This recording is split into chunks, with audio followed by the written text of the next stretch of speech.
Before there was a vibes cartel or a bounty killer, before sting clashes became global spectacles, there was one man whose mere presence on stage sent chills down the spines of even the most seasoned performers. Desmond John Ballentine, better known as Ninjaman. Dubbed the Don Gorgon of dancehall, he was a lyrical assassin who captivated crowds with theatrical battles, controversial lyrics, and unapologetic authenticity. But while his music dominated the streets, his personal life spiraled into a series of highs, heartbreaks, and harrowing legal battles.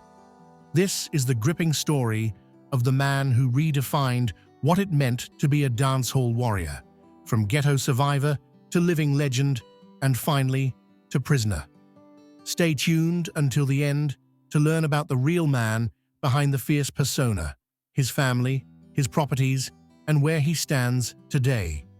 Kindly subscribe as we dive in. Humble beginnings in Onoto Bay.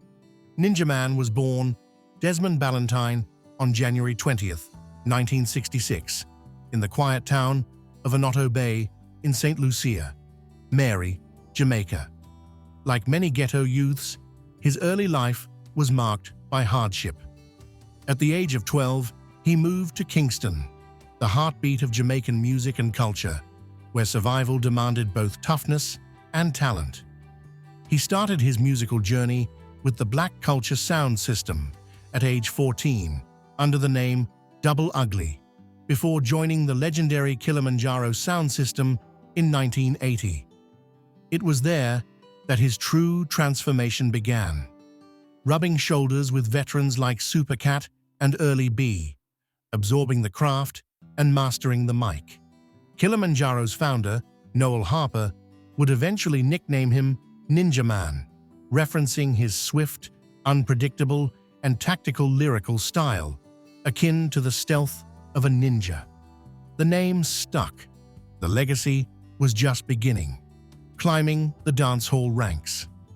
In 1986, Ninjaman recorded his first hit single, Protection, a duet with reggae crooner Courtney Melody. The single immediately grabbed attention, introducing a unique blend of aggression and control.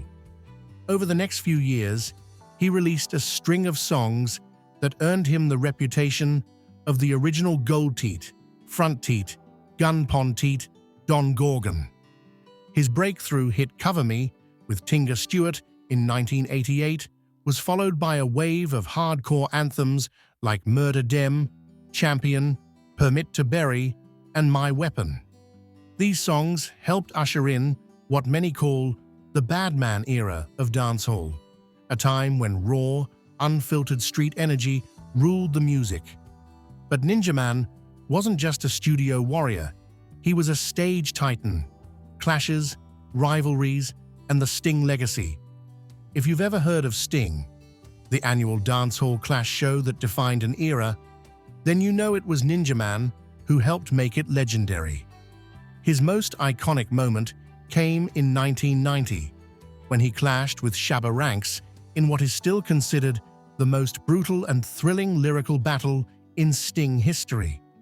Fueled by personal jabs and professional jealousy, the two titans traded bar-for-bar fire in front of thousands. Ninjaman, angry at Shabba's international record deal with Epic Records, came prepared to lyrically obliterate. The crowd loved every minute of the venom and vibrancy. By the end of the night, Don Gorgon walked away victorious in the court of public opinion, cementing himself as dancehall's most feared clash artist. His list of rivals included Florgon, Supercat, Beanie Man, and even Bounty Killer, but few could match his live performance dominance, controversy, and decline. But with fame came criticism. By the early 1990s, Ninjaman's violent lyrics, promoting gun culture and street warfare, drew public backlash. Politicians and religious groups blamed artists like him for promoting a cycle of violence in the ghetto. As a result, he saw a decline in bookings and recording opportunities. At the same time, his personal life began to spiral. Ninjaman battled with a crack cocaine addiction, which only worsened his public image and added chaos to his personal relationships. It was a dark time for the Don Gorgon, the Gospel Turn, and Brother Desmond. In 1997, Ninjaman shocked the world when he announced that he had been born again. He began performing gospel reggae under the name Brother Desmond, seeking redemption through faith. For a brief moment, fans witnessed a softer, reflective side of the once militant DJ. Although his gospel stint was short-lived, it showed his versatility and humanity, a man torn between his past and a desire for spiritual rebirth. Film stardom and brief comeback. Ninjaman's comeback took an unexpected turn in 1999 when he was cast in the Jamaican action film Third World Cop. Playing the role of deportee, he starred alongside Paul Campbell in what became the highest-grossing Jamaican film of all time. He followed this with roles in Rude Boy, The Jamaican Don, 2003, and Gangster's Paradise, 2004. Fans began to hope that the Don Gorgon was finally reclaiming his throne. In 2007, he returned to the US stage after over 15 years, appearing on New York's Hot 97 and performing at Carifest, reigniting interest in his career, family, love, and personal life. Beyond the stage and spotlight, Ninjaman is a father and partner. He reportedly has several children, including Desmond Ballentine, who has also dabbled in music. His relationship with his son grew complicated after they were both charged in a high-profile murder case. As for his love life, Ninjaman has mostly kept it private, but he has spoken affectionately of a longtime partner who supported him during his gospel transition and legal challenges. Despite the fame, his personal life was riddled with the struggles of addiction, legal troubles, and spiritual seeking. In terms of property, before his incarceration, Ninjaman was believed to have owned a comfortable home in Kingston and drove a modest collection of cars, including a white Toyota Crown and a black BMW, symbols of his success, yet humble compared to some of his peers. In 2015, he also opened a business called Picture Frame Studio on Blackwood Terrace in Kingston, suggesting a shift toward entrepreneurship in his later years. The murder trial and fall from grace. In March 2009, Ninjaman and his son Janiel were arrested in connection with the fatal shooting of Ricardo Johnson in Kingston.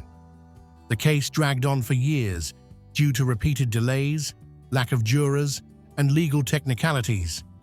After almost a decade in limbo, the verdict finally came on November 20th, 2017. Ninjaman was found guilty of murder. On December 18th, 2017, he was sentenced to life in prison, with the possibility of parole after 25 years. At age 51, it was a crushing blow to a man once feared and adored on the dancehall battlefield. Since then, he has been incarcerated at the Horizon Adult Remand Center in Kingston. His once booming voice is now confined behind walls, but his influence still echoes across the dancehall world. Legacy of the Don Gorgon. Despite his legal downfall, Ninjaman's contributions to dancehall are undeniable. He paved the way for the modern era of lyrical clashing. He showed how theatrics, timing, and raw energy could turn a song into a weapon and a stage into a battlefield. He mentored, battled, and inspired giants: Supercat, Bounty Killer, Beanie Man, and Vybz Kartel. His influence continues to shape the genre's storytelling, aggression, and live performance standards. He was never the polished superstar. He was raw, uncut, unpredictable, an embodiment of Jamaica's tough streets and resilient spirit, the man behind the madness. Today, behind prison walls, Desmond Ballentine is no longer Ninjaman the superstar, but a man reflecting on his life, his battles, mistakes, and the legacy he left behind. Whether he's remembered as a lyrical genius, a troubled soul, or both, one thing remains true. No one ever did it quite like the Don Gorgon. If you were captivated by this story of triumph, controversy, and redemption, make sure to like, comment your thoughts below, and subscribe for more powerful Jamaican music stories. Ninjaman's life is a reminder that even legends carry heavy burdens, and behind every rhyme is a real man fighting his demons.